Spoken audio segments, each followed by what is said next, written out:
بسم الله الرحمن الرحیم جی تاسو مونږ وینئ مونږ موجود یو 400 چوک دی دا څنګه چې بائی پاس ته لار دی مونږ سره چې کوم دی نو دې وخت کې د انفي کارکون کیسر جی صاحب چې کوم دی مونږ سره موجود دی راځي چې دلته کې کوم فلای اوور او سره چې مخکې دا په دې باندې ګاډي به تلل او एकदम چې کوم دی نو هغه ګاډي بس شو تاسو کو چې دا سو جواب ولي السلام علیکم وعلیکم السلام تاسو ډیر مننه چې دلته رااله او زمونږ هم تاسو کو زګه چې 400 چوک کې په بائی پاس باندې خو د عوامو ته ډیر زیات تکلیف دی او دا تاسو موږ شکریا ادا کوو چې تاسو د غریبو د आवाज اوچت کړي دلته خو جی دومره تکلیف دی چې دا پول لس ورځې مخکې چالو شو او بیا دی بند ک پول مکمل شو او خو دې باندې تقریبا 3-4 سال ولګیدل جی خلکو ته د 3 کال ډیر غټ مشکلات وو هغه مشکلات الله تعالی ختم کړلو اوس چې پول چالو شو اوس زموږ منسټر صاحب و چې بای زه د دې نه راغلی نو دا تاسو ولې چالو کړی نو بیا بل د شاول راوستي او تاسو مخامخ جی د کیمرا خطو کوي بیا دا پروګرام وګورئ نو هغه روډ بیا بند کړ د دې وجې بند کړ چې خپل زما نوم شي زما ویډیو جوړ شي چې زه د دې افتتاح وکم او زه په خپل تختې ولګوم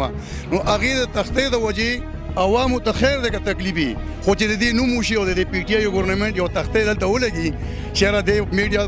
تاسو ته راولي چې بای منګ په مردان کې 400 چوک کې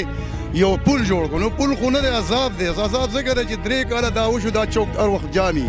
اوس تاسو جی چاپیر وګورئ د کیمرا تاو کې مخامخ روډ باندې وګورئ ګاډي شتا بولار دی ایمبولینس کې مریضي هغه هسپتال ته اکثر ونه رسي ساتي دلته 400 چوک وي ولې چې روډ جام دی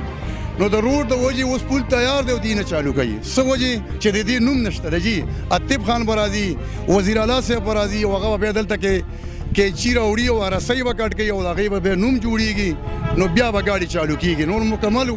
پول چالو دی نو ډیر غټ مشکلات دي جی او د پی ټی آی دغه کار لاشي په خبره غلط ته وګورئ زه به تاسو کوم خبره کوم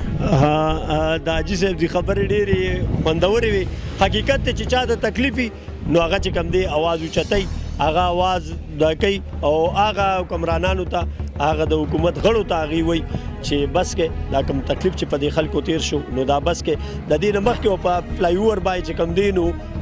دغه ټریفک سٹارټ شو خو بیا په یو هفته بعد بیا په ټریفک بند کړ وایي د دې دپاره بند کړ چې هغوی به اتیب خان به افتتاح کوي او د هغې نه بعد به چې کوم دی نو بیا به پې دغه نو دا خو نامناسبه ده په کار خو دا چې د خلکو تکلیف ته وګوري څنګه چې حاجي صاحب یو میجر خبره وکړه چې امبولینسو کې بیماران وي هغه بیماران چې میجر انجري چې هغه مرګ ته ورکابو شوي هغه خلک چې کوم دی د دې ټریفک په وجه باندې په لارې چې کوم دی نو مړه شي نو لږ ورته کې انسانیت ته کتل پکار دی ما یوسف جان له اجازت راکې د خپل کیمرامین شهاب سره پښتو نیوز مردان